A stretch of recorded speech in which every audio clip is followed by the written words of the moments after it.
You see, the greatest tragedy in modern nutrition is not that people are starving for food. It's that people are starving while eating. Let me explain what I mean. When you walk into a grocery store, you are surrounded by shelves of boxes, bright labels, frozen meals stacked neatly in rows. The packaging tells you it's convenient, the commercials tell you it's balanced, and the doctors on television reassure you that it's approved for health.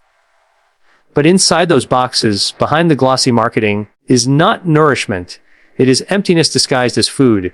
And this emptiness is the very seed of sarcopenia, the disease of muscle wasting that robs the body of its strength and the spirit of its independence. Now, think about this carefully. The human body was designed over thousands of years to run on whole, unprocessed nutrition.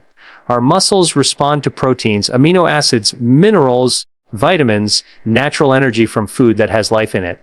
But what happens when we replace that with something that has been frozen, processed, stripped, and reassembled? It looks like food, it tastes like food, but biologically, it is a shadow of food. And the body, which is far wiser than any marketing campaign, knows it. It receives the signals, but the signals are weak. Instead of growth, it initiates decline. Instead of strength, it invites weakness. That is how sarcopenia begins, not as some sudden illness, but as a slow betrayal in the daily choices we make at the dinner table. Most seniors don't even realize it's happening. They say, "I still eat. I don't skip meals. I heat up my dinner every night." Yes, you eat, but what do you eat? Are you feeding your body the materials it needs to rebuild itself, or are you filling it with calories that look sufficient, but are hollow? This is the trap. Sarcopenia is not the result of age alone. It is the result of a system that starves the muscles of what they need. And when the muscle goes, everything goes. Your metabolism slows, your balance weakens, your posture collapses. You no longer trust your own body to carry you through the day. This is not just a physical loss. It is a psychological wound. To feel your own strength slipping is to feel your very identity dissolve. Let me take this even deeper. Food is not just fuel. Food is information. Every bite you take tells your cells what to do, whether to repair, whether to grow, or whether to decay. Frozen meals drenched in sodium, saturated with preservatives, whisper to the body, slow down, shut down, break down. Fresh, protein-rich, nutrient-dense foods shout, rebuild, strengthen, thrive. Which message do you want your body to hear every single day? Because make no mistake, you are programming your future with every bite. Philosophers have long said, we become what we repeatedly do. I would add, we become what we repeatedly eat. If you eat emptiness, you become empty. If you eat strength, you become strong. It is not a mystery. It is cause and effect.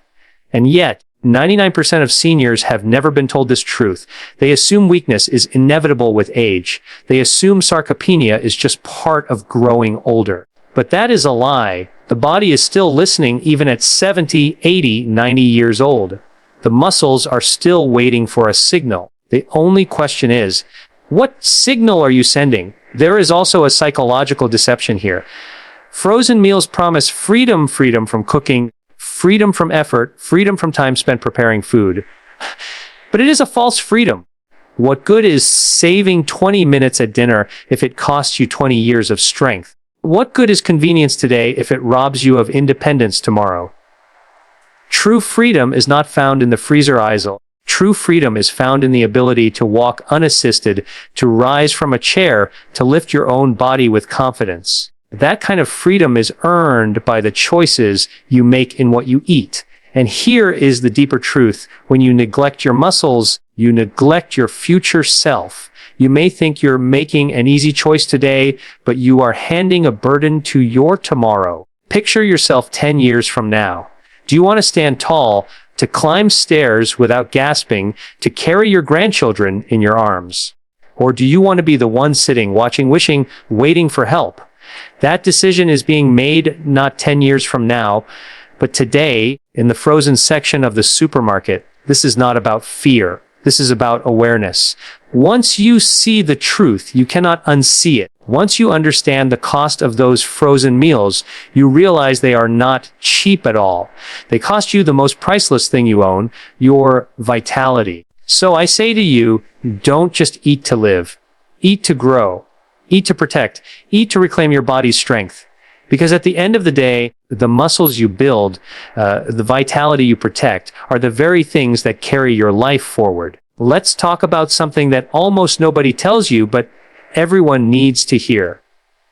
Your muscles are not just for movement, not just for looks, not just for picking up a bag of groceries or climbing a staircase.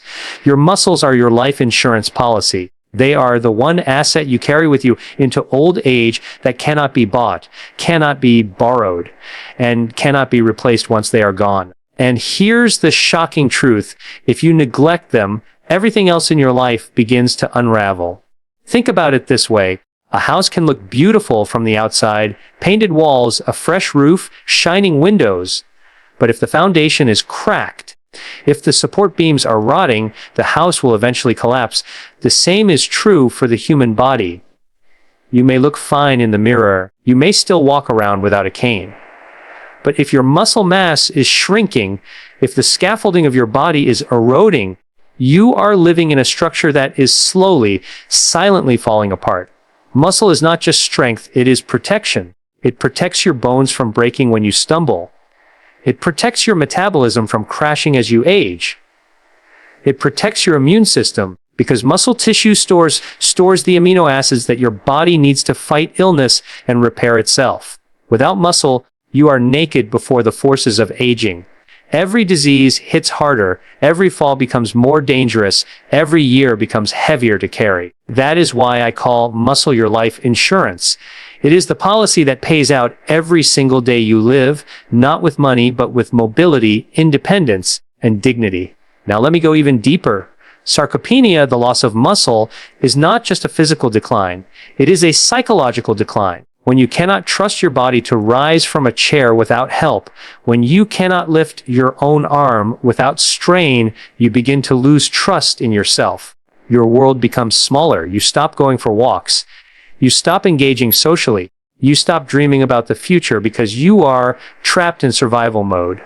And once your mind accepts that you are fragile, your spirit begins to shrink alongside your body. That, my friends, is the real cost of muscle loss. It is not just about health.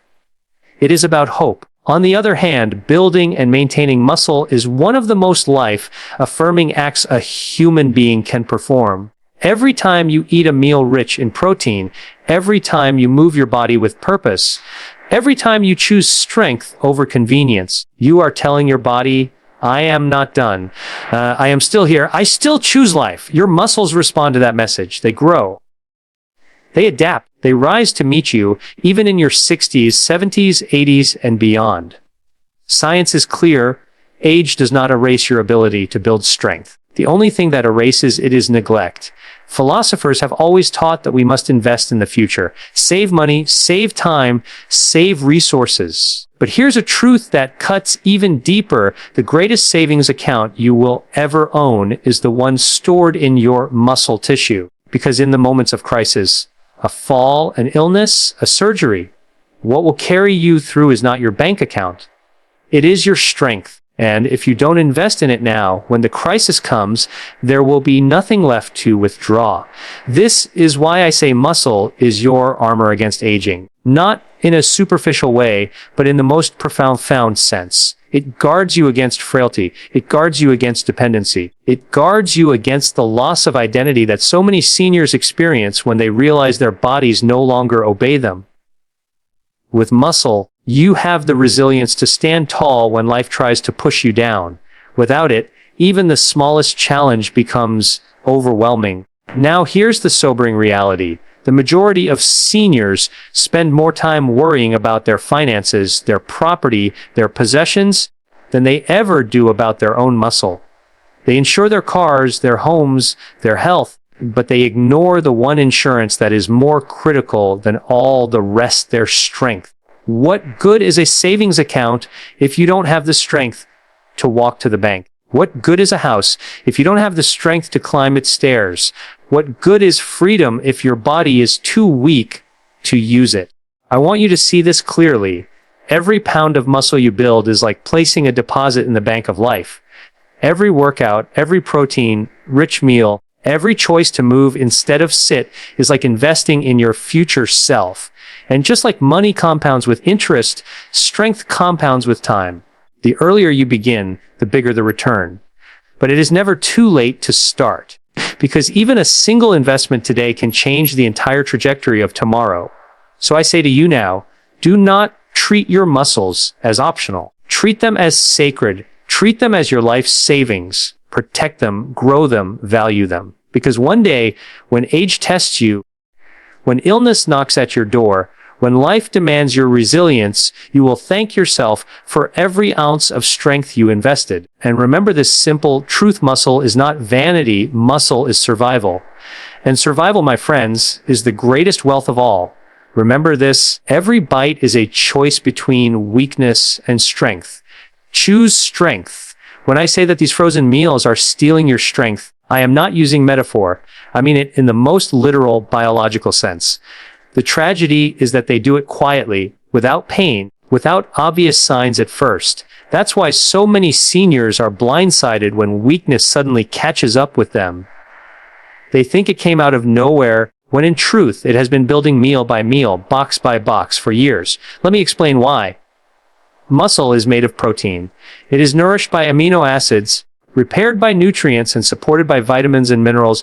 Every bite of real food you eat, eggs, fish, lean meats, beans, lentils, fresh vegetables, carries with it the building blocks your muscles require to stay alive. But what happens when those foods are replaced by something that has been designed for shelf life instead of human life? Frozen dinners, ultra-processed convenience meals, heavily preserved packages. They look complete, but they are hollow. They are stripped of the very proteins that build you, and in their place, they are loaded with fillers that do nothing but inflate your waistline while starving your cells. This is not just poor nutrition. It is a form of slow erosion. Imagine a river carving through stone. You don't notice the change each day, but over time the rock is worn down, reshaped, diminished. That is what happens to your muscles when you rely on these foods. Day after day, year after year, they carve away at your strength. And because the process is gradual, you accept it as just aging. But it isn't just aging. It is neglect disguised as normalcy. Think of the psychology behind it. These meals promise comfort and convenience. They tell you that you don't need to cook, you don't need to prepare, you don't need to think. Just press a button, wait a few minutes, and dinner is served. But what kind of dinner is it? A tray of preservatives, a flood of sodium, a sprinkle of artificial flavoring to trick your tongue into believing it's satisfying. Your brain gets the signal that you've eaten, but your body gets no signal at all. Your body cries out for protein, for nutrients, for fuel to sustain life. Instead, it receives a counterfeit. And here's the cruelest part: because your stomach feels full, you stop searching for real food. You silence the very hunger that could have saved you. From a philosophical perspective, this is profound. We are creatures who live on truth. When we are fed lies, whether in our relationships, our society, or our meals, we eventually collapse. Frozen meals are lies packaged as nourishment. They give you the illusion of eating while taking away the essence of life. They whisper to you, "This is enough." But enough for what? Enough to fill space, perhaps. Not enough to build strength. Not enough to preserve independence. Not enough to protect your future. The human body is astonishingly adaptive. It can endure long periods of scarcity. It can adjust to limited resources. It can survive on very little. But survival is not the same as thriving. A life of survival is a life on the edge, a life of constant compromise. And that is exactly what these frozen meals train you to: accept compromise as normal, decline as destiny, weakness as inevitable. But weakness is not inevitable. Decline is not destiny. And compromise is not living. I want you to consider something powerful. Every bite of food is either an investment or a withdrawal. When you eat fresh protein, when you nourish your muscles, You deposit strength into your future.